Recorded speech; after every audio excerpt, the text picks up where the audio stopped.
Frères et sœurs, en ce jour, le 4e jour de la Semaine Sainte, que l'amour et la joie et la paix de Dieu soient avec vous. Alors, comme convenu, je vous ai dit, je vais vous faire découvrir un extrait de l'œuvre de Maria Valtorta que Dieu lui a donné pour notre temps. Et l'évangile tel qu'il a été révélé. Comme promis, je vous ai dit, je vais vous faire découvrir chaque jour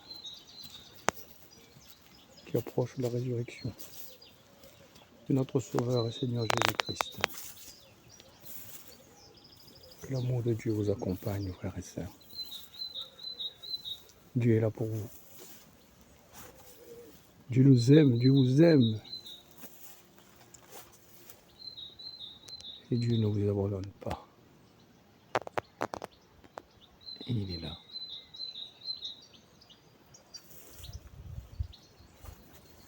Je vais vous lire un extrait de l'évangile, même, la parole de Dieu de la Bible. Lisez la Bible, frères et sœurs.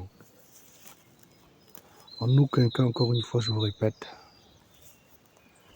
ces révélations que Maria Valtorta a eues de la part de Jésus, en aucun cas ces révélations remplacent la parole de Dieu.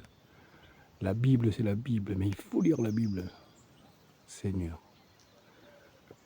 merci pour cette œuvre, Jésus. Alors, je vais vous lire un extrait de l'évangile, de la lettre de Saint Paul, apôtre aux Romains. Dans Romains 14, versets 7 à 12. Frères, aucun d'entre nous ne vit pour soi-même, et aucun ne meurt pour soi-même. Si nous vivions, nous vivrons pour le Seigneur. Si nous mourrons, nous mourrons pour le Seigneur. Ainsi, dans notre vie, comme dans notre mort, nous appartenons au Seigneur. Car si le Christ a connu la mort, puis la vie, c'est pour devenir le Seigneur et des morts et des vivants. Alors toi, pourquoi juger ton frère? Toi, pourquoi mépriser ton frère? Tous, en effet, nous comparaîtrons devant le tribunal de Dieu. Car il est écrit, « Aussi vrai que je suis vivant, dit le Seigneur, tout genou fléchira devant moi, et toute langue proclamera la louange de Dieu. Ainsi, chacun de nous rendra compte à Dieu pour soi-même. » Seigneur Jésus, merci pour ces paroles. Frères et sœurs, restons toujours unis à Dieu, parce que c'est Dieu qui nous a créés. C'est notre divin créateur.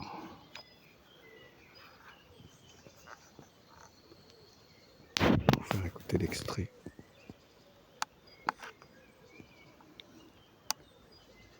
Chapitre 17.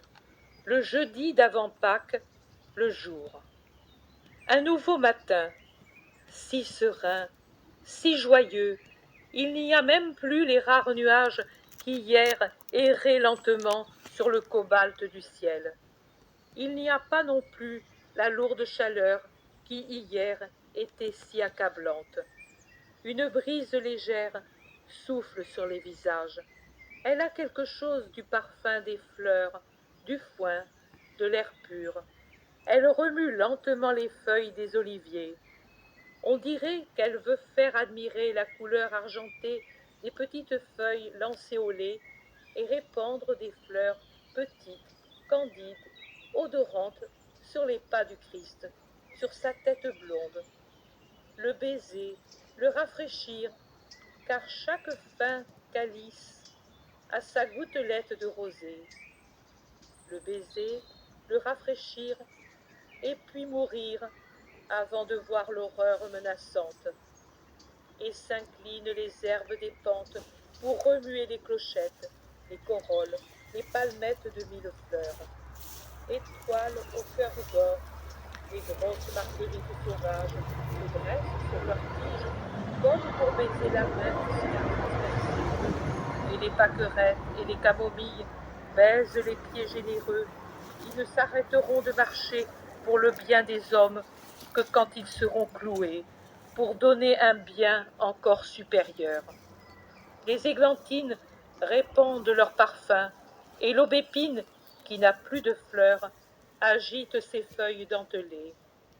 Elle semble dire « Non, non » à ceux qui s'en serviront pour tourmenter le Rédempteur. Et non, disent les roseaux du cédron, eux aussi ne veulent pas frapper, leur volonté de petites choses ne veut pas faire de mal au Seigneur. Et peut-être les pierres des pentes se félicitent d'être hors de la ville, sur l'oliveraie, pour, de cette façon, ne pas blesser le martyr. Et ils pleurent les fins liserons rosés que Jésus aimait tant, et aussi les corymbes des acacias candides comme des grappes de papillons groupées sur une tige. Peut-être, ils pensent, nous ne le verrons plus. Les myosotis, fins et purs, laissent retomber leurs corolles quand ils touchent le vêtement pourpre que Jésus a mis de nouveau. Il doit être beau de mourir quand cela vient de Jésus qui frappe. Toutes les fleurs, même un muguet perdu, tombé là, peut-être incidemment, et qui s'est enraciné entre les racines saillantes d'un olivier, est heureux d'être aperçu et cueilli par Thomas et offert au Seigneur. Et heureux sont les 1000 oiseaux dans les branches de le saluer avec des chants de joie. Oh, ils ne le blasphèment pas, les oiseaux que lui a toujours aimés. Jusqu'à un petit troupeau de brebis qui semble vouloir le saluer, malgré leurs pleurs, privées qu'elles sont de leurs petits, vendus pour le sacrifice pascal. C'est une lamentation de mère qui parcourt l'air, en bêlant et en appelant leurs petits qui ne reviendront plus. Elles se frottent contre Jésus en jetant sur lui leurs doux regards. La vue des brebis rappelle aux apôtres la pensée du rite pascal, et ils demandent à Jésus, quand ils sont presque au Gethsémani, « Où irons-nous consommer la Pâque? Quel endroit choisis-tu? Dis-le, et nous irons tout préparer. » Et Judas de Kériote, « Donne-moi des ordres, et j'irai. » Pierre, Jean, écoutez-moi. Les deux, qui étaient un peu en avant, s'approchent de Jésus qui les a appelés. « Précédez-nous, et entrez dans la ville par la porte du fumier. À peine rentré, vous rencontrerez un homme qui vient de Haine-Rogel avec un broc de cette bonne eau. Suivez-le jusqu'à ce qu'il entre dans une maison. Vous direz à celui qui s'y trouve, « Le maître dit, où est la pièce où je puis manger la Pâque avec mes disciples ?» Il vous montrera un grand cénacle prêt. Préparez-y tout ce qu'il faut. Allez vite, et ensuite rejoignez-nous au temple. Frères et sœurs, n'est-ce pas merveilleux? N'est-ce pas un beau cadeau que Dieu nous donne? Il nous décrit, mais l'Évangile même, il nous le décrit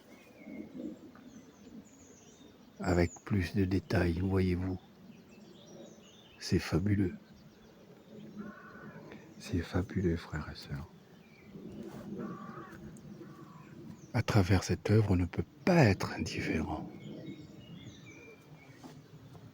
Cette œuvre est gorgée de vérité, frères et sœurs, et tout ce qui est dedans, c'est véridique, c'est conforme à la Bible. C'est même la Bible même qui est retracée et avec plus de détails que Jésus a donné à Maria Valtorta. Cette œuvre, vraiment, nous donne énormément de leçons de vie. Et tout est vrai, frères et sœurs. Vous pouvez l'écouter ou même lire. C'est en 10 volumes. Ça s'intitule L'Évangile tel qu'il m'a été révélé.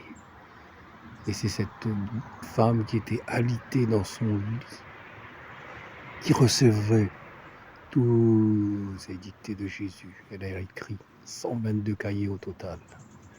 Toutes les scènes de l'Évangile. C'est fabuleux. Dieu d'amour, Dieu tout-puissant, Dieu créateur du ciel et de la terre, de l'univers visible et invisible. Nous te louons, nous te bénissons et nous te rendons grâce, mon Dieu. Loué sois-tu, Seigneur. Merci, mon Dieu d'amour. Merci, merci. Frères et sœurs, soyez abondamment bénis en tout temps. Que la grâce de Dieu vous assiste dans toutes vos actions et vous conduit là où il veut, afin que nous fassions sa volonté, la volonté de Dieu le Père, notre Créateur. Soyez bénis, frères et sœurs. Amen.